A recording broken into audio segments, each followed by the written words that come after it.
This episode may contain content of a graphic nature, including descriptions of physical and sexual violence against adults, children, and animals. Listener discretion is advised. Hi everyone, I'm Talia. And I'm Tanya. And together we are Crimes and Consequences, a true crime podcast.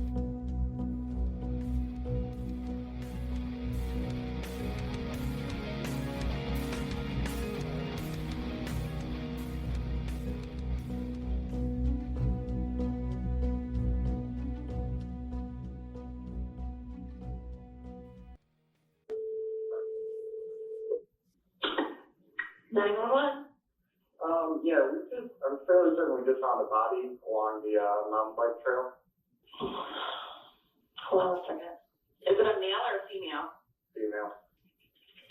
About how old do you think she is? I didn't get that close. Okay. Is she on the trail? No, she's off of the trail, tucked back in the woods, her clothes are all taken off. Okay, we'll have them meet you at Floral and Depot. Okay. Okay? Alright, thank you. Thanks, bye.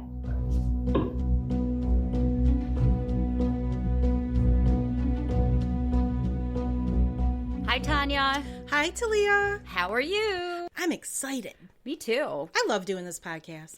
I do too. It's fun. I love having all these listeners. They're so cool. I know. It's great. They're all over the world, and I love that. And it feels like they're all over the world, but right here with us. Exactly. Are you ready for today's episode? I am. All right. Well, this one is about a 14-year-old. So those that are very sensitive to children, you have been warned. This story, I know, has been in the news locally because it's a local, because I love the locals. Yes, I do know a little bit about this story. I don't know all of the details, so that's why I'm interested to hear them. Well, I'm interested in giving them to you. So should we begin? Absolutely. Let's do it. On a warm July evening in 2014, 14-year-old April Millsap decided to take her dog for a walk, which she did almost every day. A little bit about April. She was an only child. She lived with her mother, Jennifer, and her stepfather, David. This really makes me sad that she's an only child, Talia. I'm going to start crying. They adored her. She loved animals, nature. She wrote poetry and short stories. She just finished 8th grade and was super excited to start high school in the fall. She was learning German and spent a lot of time caring for her younger cousins. She had 2 dogs that she adored, and almost every day she walked one of those dogs. On July 24th of 2014, she decided to take her dog, Penny, for a walk. It was a beautiful, warm summer evening. She put a leash on Penny. She grabbed her backpack, and in her backpack she put some water for Penny in a bowl.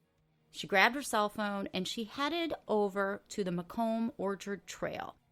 She left the house at approximately 5:34 p.m. and headed to the trail's entrance, which was about a block away. The Macomb Orchard Trail is a biking, walking, jogging trail. It extends about 23 miles.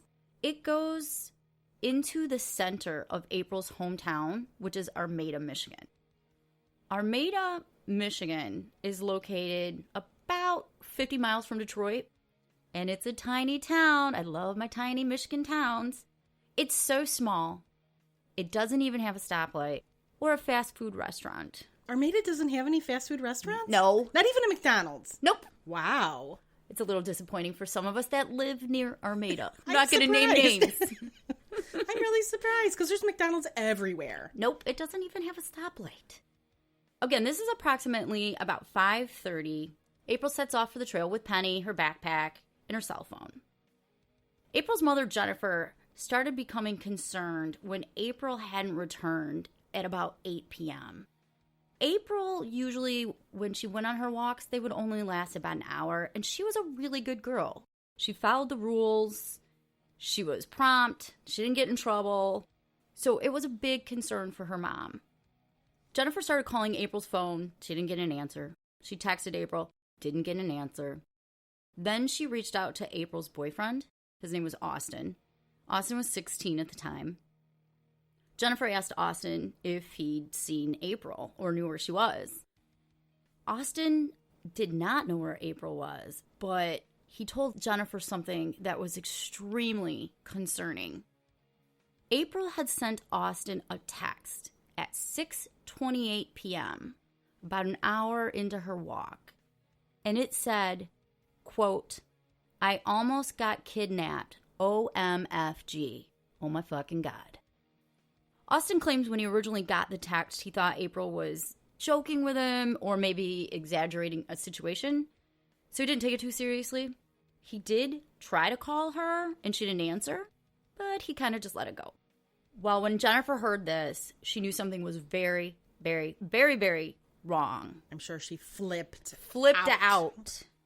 At approximately 8:20 p.m., a couple who were on the trail together, they heard this barking and whimpering of a dog. The sound was coming from a ditch off the trail. It was about maybe 20 feet or 6 meters for our European fans. In the heavily wooded area that surrounds the Macomb Orchard Trail. And this part of the Macomb Orchard Trail, the width of it is about 8 feet wide and it's paved. The couple hears the dog, and then the dog runs to the trail from the woods. And it's whimpering, and then it runs back into the woods. So they decided to follow the dog a few feet. As they started to follow the dog into the woods, they stopped because ahead of them, they saw the badly beaten body of a young girl. They left and they called 911.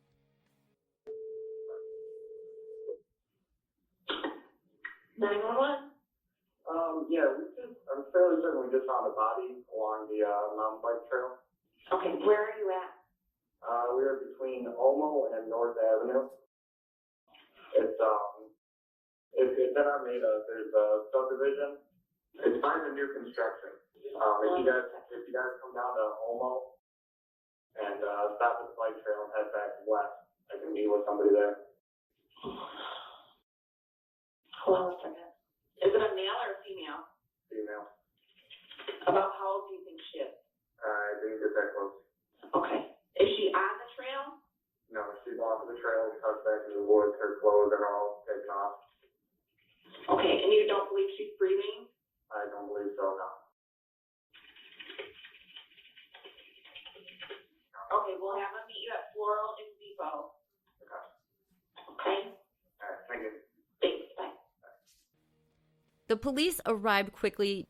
At the same time, April's mom, Jennifer, and her boyfriend, Austin, decided to go to the trail to see if they could find April, try to figure out where she's at, what she's doing.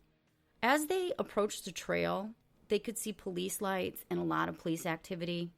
I bet you her mom had a knot in her stomach the size of the world. How could you not? I know. The police took a photo of the girl's body and showed it to Jennifer. And by that time, April's stepdad, David, was there. And they positively identified the battered girl as April. April was found to have her shirt and bra pulled down to her waist. As a matter of fact, her bra was ripped. And her underwear and shorts were pulled down to her ankles. Her hands were clutching leaves, and her shoes were found about 10 feet away from the body.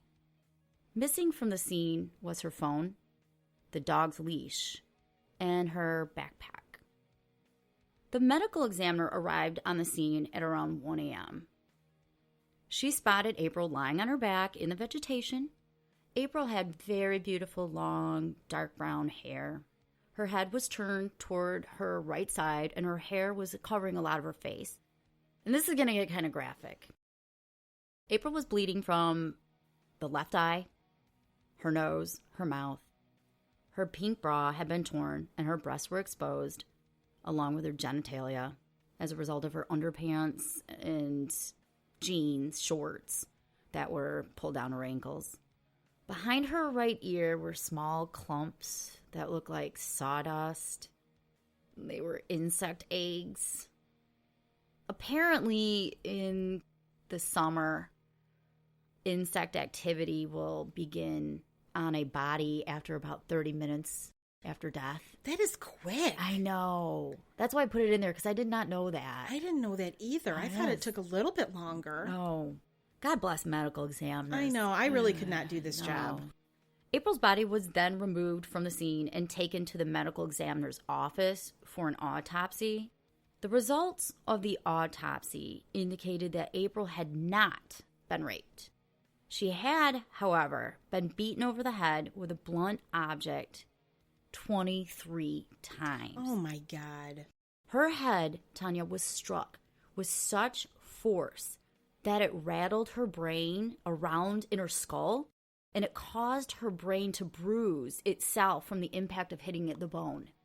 The coroner said the impact resembled what she would expect to see in a pedestrian versus car accident, or if someone were to have fallen from a high surface onto their head on the hard ground below. In addition, herringbone patterns could be seen by her eye and her jaw. Her teeth were dislodged. There are also 11 more injuries to April's neck, and the same herringbone pattern could be seen across the front of her neck. Her torso had herringbone patterns on it, and her arms, legs, and chest had an additional 14 more injuries. So that is a total of 47 different injuries that were found on her body. The medical examiner found an interesting detail on her right arm. There was something called an abraded contusion, which is consistent with being grabbed by someone. Oh. So I'm guessing it's just a fancy name for tiny round circular bruises. The cause of her death was listed as blunt force head trauma and asphyxiation due to neck compression. The police surmised the herringbone pattern was from the tread of a shoe. Her neck had been stepped on and crushed. The other herringbone patterns were a result of her being stomped on. The medical examiner estimated it took about 10 minutes for all of these injuries to occur. There were no defensive wounds on April and no DNA under her nails. The most heartbreaking part of all of this, Tanya, is that the medical examiner found a dried tear mark that had streamed down her right eye. Oh, my God. Oh. Awful, awful, awful. Can we take a moment? Because I have a daughter, and I know you have daughters. I have lots of daughters. And I just feel like I keep picturing if this was her, and it's just breaking my heart. Oh. You know, Tanya, I gotta get my thoughts together for a second, so I'm gonna have to interrupt myself. All right, I'm back. You ready? We can get on with the story. Let's get on with the story. Okay. Because Armada has a total of approximately 1,500 people in the whole town and about a half a police officer, a command center was established. I'm joking. There's a whole police officer. Yeah. There's at least one. There's at least one. I know for a fact because I got a ticket in Armada before. A command center was established at the local elementary school. At the command center, they had the Armada Police, the Macomb County Police, the State of Michigan Police, and the FBI got called in. The morning following April's murder on July 25th of 2014, the investigators held a press conference in order to engage the public to help solve the murder. They also began investigating the people closest to April, which we know they always do. They were able to easily rule out Jennifer and April's stepdad, David. Next, they turned to April's boyfriend, Austin. When they interviewed Austin, some interesting facts were discovered. Austin and April had gotten into a fight earlier in the week because he said April saw something on his phone that made her mad. It was a misunderstanding. Mm-hmm. And they had still been fighting when April died. Austin offered his phone to the police, but before he gave it to him, he deleted 4 text messages that didn't look good between him and April. So Austin admitted to the authorities that he deleted text messages so they wouldn't see it. This made them automatically a little suspicious. A little. Austin was able to provide the police with an alibi, He and his 16-year-old friend Alex were at McDonald's at the time. Police got the video from McDonald's and were able to confirm that he was actually there when they believe the murder took place. But that McDonald's wasn't in Armada. No, it was not in Armada. It was in Richmond, which is a town next to Armada that's got lots of fast food. The police then began to focus on a classmate of April's named Roger. Roger was 14, and right after April's death, he got arrested for starting a fight or something that was violent. And I saw the police interview with Roger. In the interview, Roger is clearly shit-faced. He is mumbling about April's death and what April must have gone through, and he basically won't shut the hell up. He is some stupid, drunk-ass 14-year-old. They were very quickly able to establish that drunk-ass Roger had an alibi. So they ruled him out as a suspect. Police began a widespread search for April's phone, her backpack, and the missing dog leash, Penny's leash. They searched on foot, on ATVs, with drones, and they used bloodhounds. They actually went door to door and interviewed every single residence in the village of Armada. There were 600, knocked on every single person's door. Around 10:30 on July 25th, they were able to ping April's phone. So they started focusing on that specific area where the pinging was.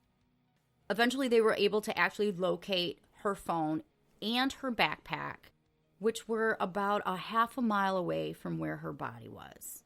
They never found Penny's leash. After finding April's phone, a special agent with the FBI, who is a digital forensic examiner, began looking for clues. While her phone is being reviewed, tips began pouring into the command center. The command center actually received over 1,000 tips in the course of the investigation. But one tip that caught their attention immediately came from a 14-year-old girl. She had been walking in a recently developed subdivision, which is located next to the Macomb Orchard Trail. It actually butts against the Macomb Orchard Trail. On the day of the murder, as she was walking in the subdivision, a white van with 3 men started cruising the neighborhood, driving slowly and pointing at her. Creeper van. Creeper van alert. Drive with caution. You're going to have a creeper van. You're going to be suspect of murder.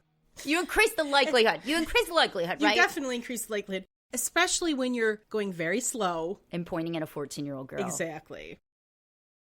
She was so creeped out by the creeper van that she actually took a picture of it. Very smart. Very smart. Other people reported the van to the tip line as well. The photo of the van was aired on the evening news, and a man came forward to say that he was the driver of the van. He wasn't a creeper.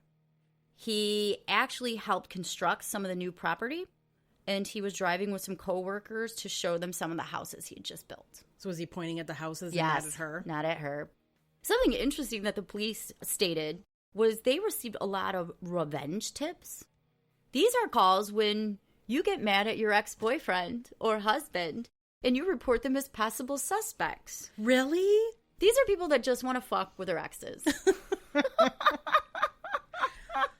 I got all of this information from the Macomb County Clerk's office where I love to hang out and get information from. And in the transcript, it's literally a quote that women call on the baby daddy. Oh, no. The police also did what's called a rolling canvas. Do you know what a rolling canvas is? I do not. A rolling canvas is basically a roadblock. Oh. They set it up in downtown Armada. And they set it up for the same time on the same day, Thursday, a week later, between 5 and 8. And they stopped every single car to ask them if they remembered anything from the week before. And only about 6 people refused to cooperate. I wonder what's up with those 6 people. What are they hiding? They're just assholes. Yeah, probably. A couple days after the murder, another tip came into the tip line. A man came forward to say he was riding his bike on the Macomb Orchard Trail, which he did almost every day, 43 miles. Wow. Just a bike ride, like you and I do. No. No. He said around 6:46 he saw a dog without an owner sitting on the edge of where the trail meets the foliage. He later passed by that area again and could hear the dog barking in the woods. It stood out to him because it's unusual to have a dog without an owner. So you might ask me, Talia, how does he know it's 6:46? He's got a sports tracker app. Oh. They are things such as Fitbits, apps on the phone. I myself have one. Because you need to get credit when you exercise. Absolutely. Otherwise, it doesn't count. It doesn't count. If my Fitbit doesn't pick it up, it didn't happen. Another man reported he was biking on the trail at the time of April's murder when he saw a man on a dirt bike on the trail.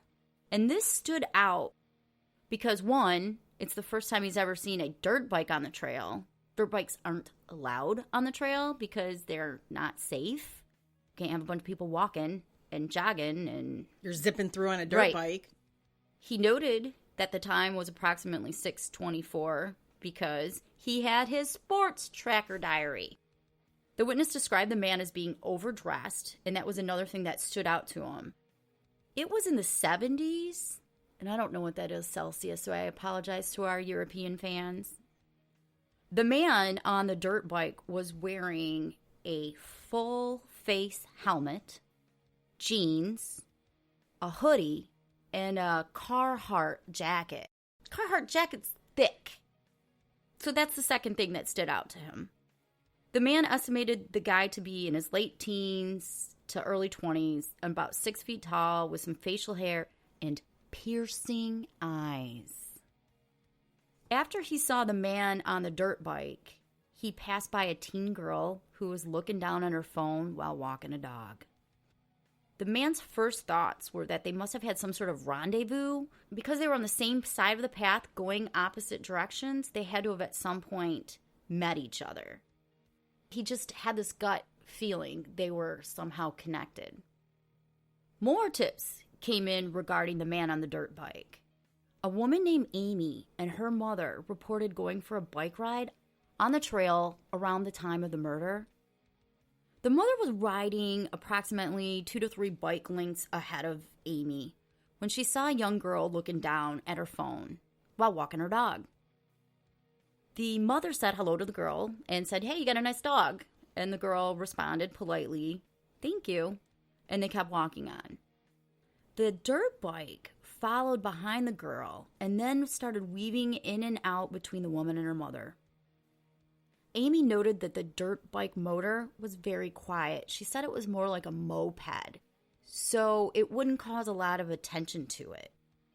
The dirt bike passed Amy and her mom, and then a few seconds later, it stopped.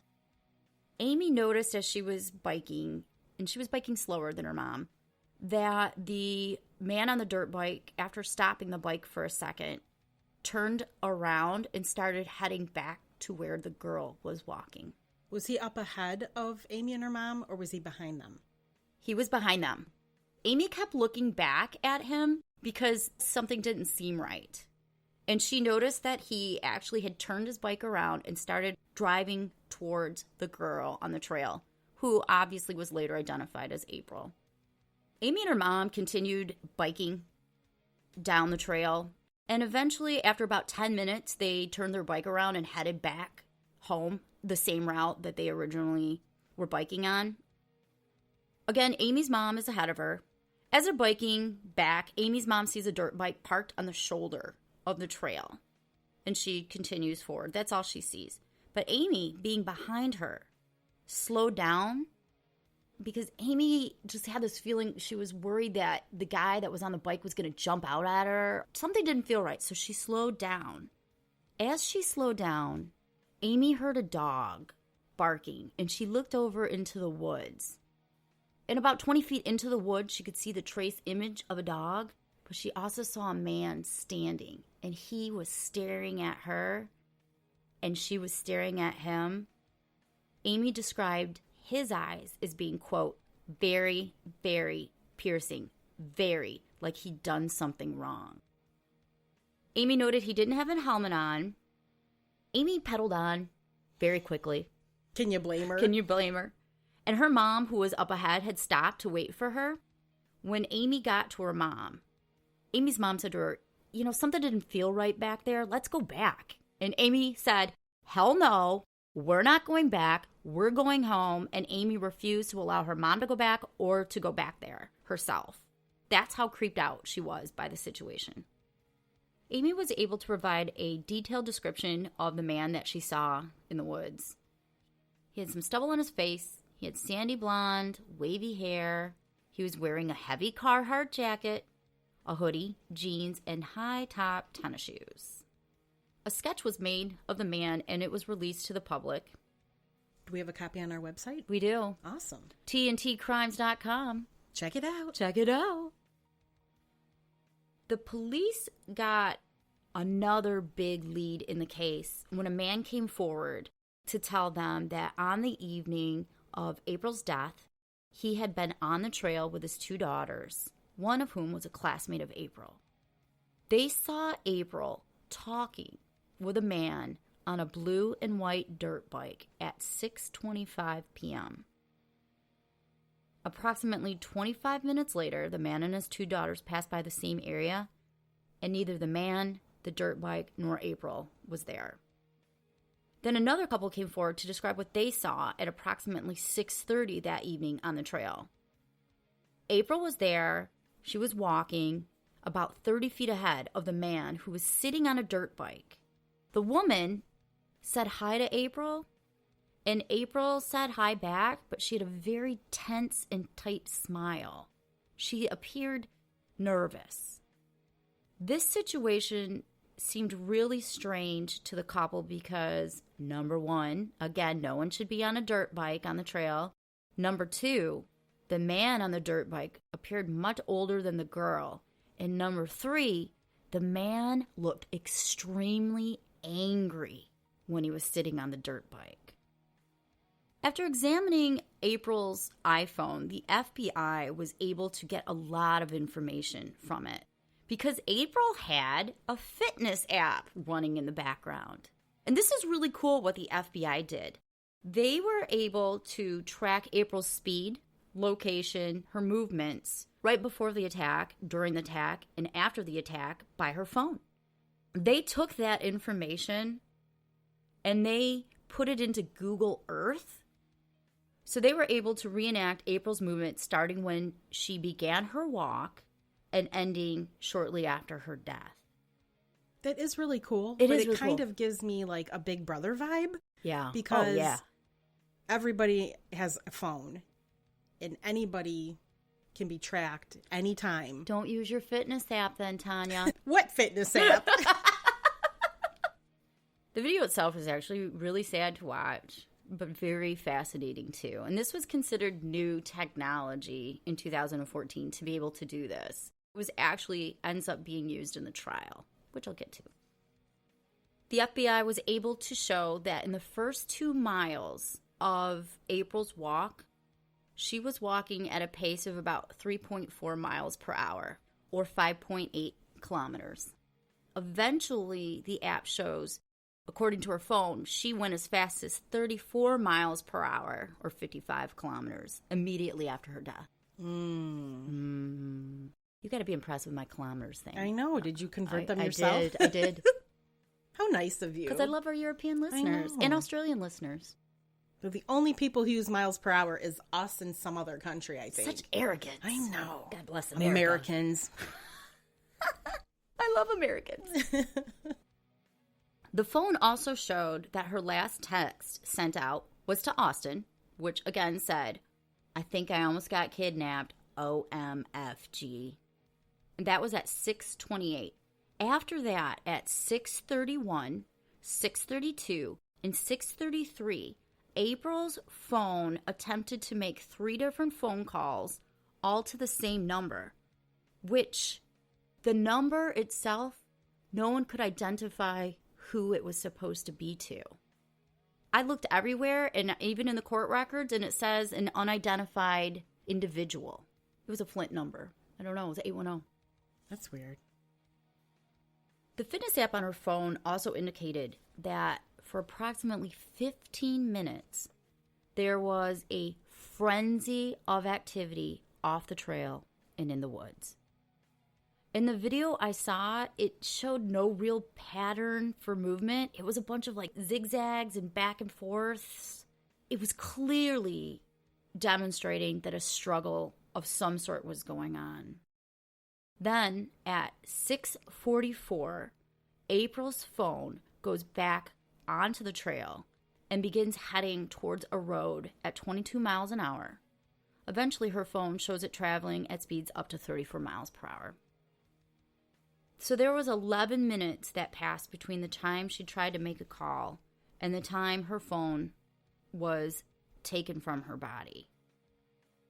This fits a medical examiner's estimation that her death took approximately 10 minutes. Because of that app, the FBI was able to trace the path of the phone, and they saw that the phone left the trail, again, at 22 miles an hour. It went on a main road where it picked up speed to 34 miles an hour. Then it went to a local Marathon gas station, the only gas station in Armada, and the path ended shortly after that.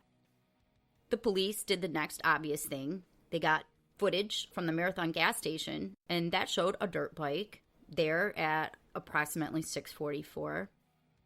And also when they went door to door, knocking on the 600 homes, a firefighter informed them that he had video surveillance. He reviewed his home video surveillance tapes. The firefighter looked at the time frame that he knew the murders occurred, and he saw a dirt bike go by his house. He was able to determine a little bit more information about the dirt bike to have a better description. A really keen state police officer was driving around Armada, and around 5:45 p.m. in July, shortly after the death of April, he noticed a blue, black, and white dirt bike parked in a driveway. Not to beat a dead horse, but because there's only 3 houses in Armada, it's not that hard to spot a dirt bike in a driveway. Just saying. But he was very keen. He saw that. He took a picture of it, and he brought it back to the command center. They reviewed the image there, and they determined that it matched the description of the dirt bike that witnesses had seen. That investigator went back to the house where the bike was, but the bike was gone.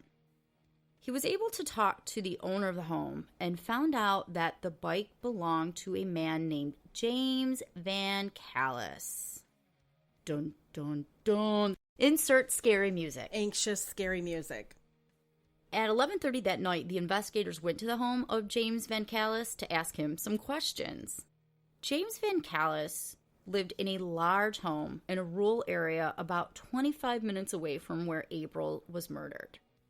He lived in this house with his girlfriend, 2 kids, his dad, his mom, and his mom's boyfriend. What?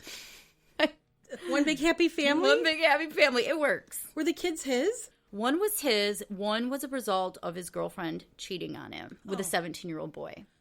Oh, Lord have mercy. And James is 32. God. Jeez. Man, the shit that must be happening in that house. Interesting quote, I'll just go ahead and say, at trial, one of the lawyers made a statement. He said, listen, this isn't James versus the Jerry Springer show. Yes, it is. When the prosecutor started talking about the family. Anyway, I digressed. James Van Callis was a 32-year-old man who coincidentally had a 14-year-old son that went to school with April. When investigators approached James, he was very friendly. He told them the day of the murder, he'd left to go to his brother's house, who lived just outside of Armada. And he stopped by a friend's house on the way. Realizing that his friend wasn't home, he left. He went to the Marathon gas station. He stopped for a few minutes there because his butt hurt, because the seat was uncomfortable. Then he drove to his brother's house and stayed for a little bit, and he went home. He said he was wearing a black full-face helmet, a hoodie, camouflage pants, a Carhartt, and K-Swiss tennis shoes. I don't know what those are. They're just a brand. They're just shoes. Were they high tops? No. He showed them the bottom of his K-Swiss shoes he was wearing, and he's like, see, here's the bottom of my shoes. And he showed him his helmet. He also said, hey, you want to look at my dirt bike? And they looked at his dirt bike. And then he was like, time to go. Bye-bye. You've looked at us long enough. See, Goodbye. I'm innocent. Yeah. Move on. See? Investigators left, but they eventually came back with a search warrant. When they searched his home, they found he was growing marijuana, and they arrested him for growing pot. Apparently, they described it as having a marijuana growing operation. So this isn't like a couple plants. Police confiscated his shoes, his K-Swiss shoes, but the bottom of them didn't have a herringbone tread pattern. In addition, they found none of April's DNA on the dirt bike, or the helmet, or the shoes. In fact, they found no DNA whatsoever on the helmet. Not even his? Not even his. Suspicious. Suspicious. Did you clean it off? You're so intuitive. I know, I'm so smart. I get a gold star for the day. You get a gold star every day. While James was incarcerated, the police interviewed his long-term girlfriend, Crystal, with whom he had a young child with. Crystal and James had been together on and off for 9 years. They had separated and only recently got back together a few weeks prior to April's murder because Crystal had an affair with a 17-year-old and had a baby. Crystal had some interesting things to say once James was incarcerated. She told the police that he had been physically violent with her on multiple occasions. He wouldn't let her have a cell phone.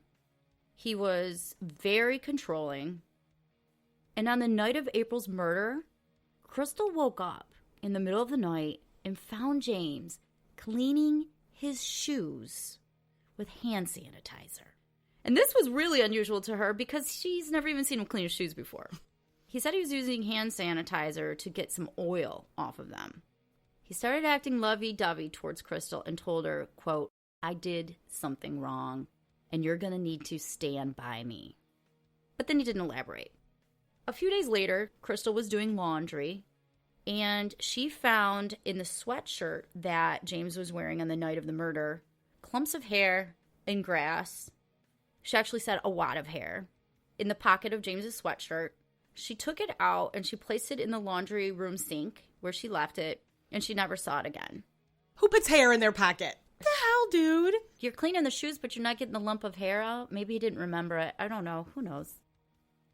The most damning information Crystal provided to the authorities was that the shoes that James was cleaning weren't the shoes that they had in custody. James preferred to wear Jordan Flight the Power tennis shoes. Okay. Nikes? I don't know. It's got to be, because they're Jordans, so they're Michael Jordans. Well, see, you already know way more than I do. So they're Nike tennis shoes, high tops. Yes. Yes, they were high tops. She also told them that after he cleaned them, the shoes disappeared along with the shoebox. She never saw them again. Because the police didn't have the shoes, and they had searched everywhere, by the way. They searched landfills, his yard, his house. Instead, they did the next best thing, which is they ordered the same pair in the same size. And surprise, surprise, it had a herringbone pattern that matched the pattern that was on April's body. On Facebook, James had put a picture of himself wearing these shoes so they could confirm that he indeed did own and wear such shoes. Dumbass. I love when criminals make stupid mistakes. Wait till I tell you the stupidest mistake he made. Oh, good. I can't wait. They reviewed his home computer, and they went through his search history. He's so fucking stupid. He searched, this is a quote, "Why would this girl say I'm too old for her and still hit on me?" Another one was, "How to get a girl that does not like you to like you." Gross. He's creepy. And then he searched, "Why does this girl ignore me?" and "What girls really want." When they analyzed James's phone, it showed that he made 2 phone calls around 6:15 in the area where the murder took place, so they could place him at the Macomb Orchard Trail. Police also showed James's photo to the witnesses, and he was positively identified by a few of them. Surprisingly, James has a record. He's got 9 previous misdemeanor convictions, including driving with a suspended license, malicious destruction of property, and shoplifting. I happened to have some personal knowledge that the police had been called out to his house on multiple occasions for domestic violence. However, he was never arrested. And my personal knowledge does not mean I was there, for the record. I do not know James. I just happen to know some police. He had some court-ordered drug testing going on, so I'm assuming some of those convictions probably had something to do with marijuana. I didn't get his arrest record. A trial took place in Macomb County in January of 2016, which is how I have all of this information. Shout out to Macomb County Clerk's Office again. Shout out again! This is the theory the prosecutors told the jury of what they believe happened to April. And this is my summary of it. So forgive me if I'm off a little bit, but I don't think I am. On July 24th at 5:34 p.m., April took Penny for a walk. She entered the trail and walked about 2 miles. Around 6:25, April was approached by James, and he began talking to her. At that same time, the first witness, the man with his 2 daughters, walked past and saw them. April rejected his advances, and he grabbed her by the right arm and jerked her towards the woods. But she was able to brush him off, and she started walking much faster on the trail. She then texted Austin at 6:28 saying, "I think I was almost kidnapped, OMFG." After that, she's seen by the second witness, the cyclist, who sees her on her phone. Then Amy and her mother pass her by. James is on his bike. He has stopped. He's seething now. He's getting madder and madder at the rejection he just went through. While he's on his bike sitting, and he's angry, the other couple goes by, and that's when they see him with that furious look on his face. Amy has just gone past him, and she looks back, and she sees that he has now decided to turn around and head back towards the direction of April. He goes past April, and he parks his bike again on the trail and disappears in the trail. April walks by, he takes his helmet, and he hits her inside the head. Then he grabs her and he drags her into the woods. April tries to escape, and she slides down into the ditch area. There he attacks her. He's ripping off her bra. He's pulling her shirt down. She's grabbing leaves, and there's a struggle. Then he pulls her pants down and her underwear down, and he's getting ready to rape her when Amy's mom goes by, and then Amy goes by, and Amy slows down and sees him in the woods. Amy looks at him. He looks at Amy. He knows he's got to get out of there. He puts his foot on April's neck, and he presses down as hard as he can. He takes a leash off Penny. He grabs April's phone. He grabs April's backpack. He gets on his bike, and he drives off towards the gas station, throwing the backpack and throwing the phone out on his way. He gets home. He cleans his shoes with hand sanitizer. He cleans his helmet with hand sanitizer so well, there's no DNA. He's probably really confident he got all the DNA off of his helmet, but probably not so confident he got it off his shoes, considering there's probably hair. The shoes have those grooves in them. Yeah, there's probably skin cells or something in them. Right, versus a smooth helmet. So he decides he's got to get rid of the shoes and get rid of the box they were in. That was the prosecution's theory. His attorney didn't call any witnesses, didn't provide any evidence. All he did was try to be aggressive in his cross-examination. The jury found James Van Callis guilty of first-degree premeditated murder, and he got sentenced to life in prison. They also found him guilty of attempted rape. I'm going to tell you what James said at the sentencing.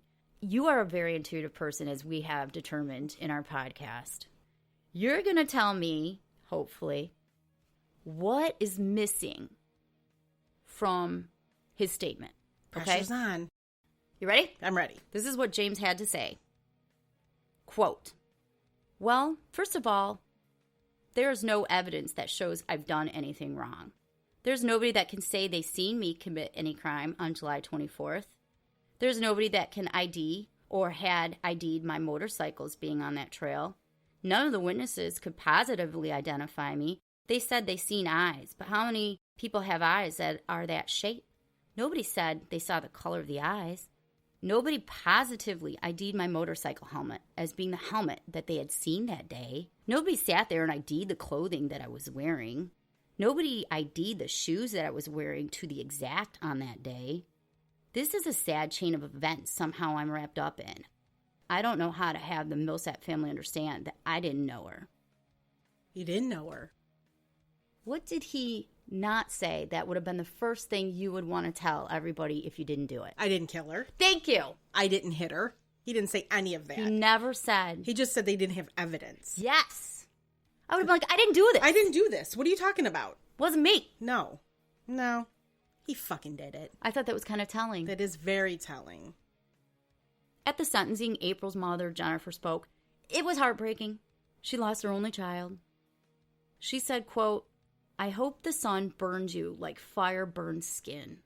I hope the four walls close in on you and choke you. I hope those steel bars are your only friend. I hope when you close your eyes, you only see April over and over and over again.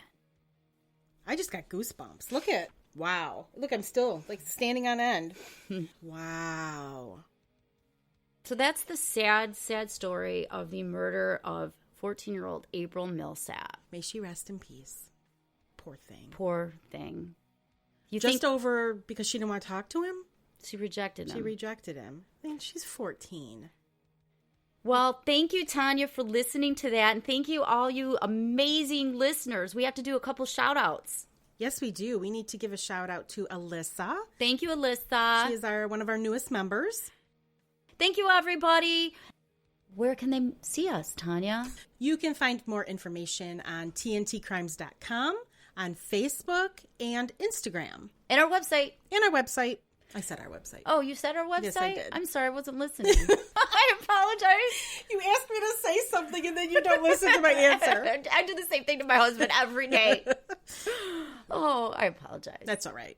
On that note, goodbye. goodbye. Until next week. Until next week, everybody. Thank you. Bye.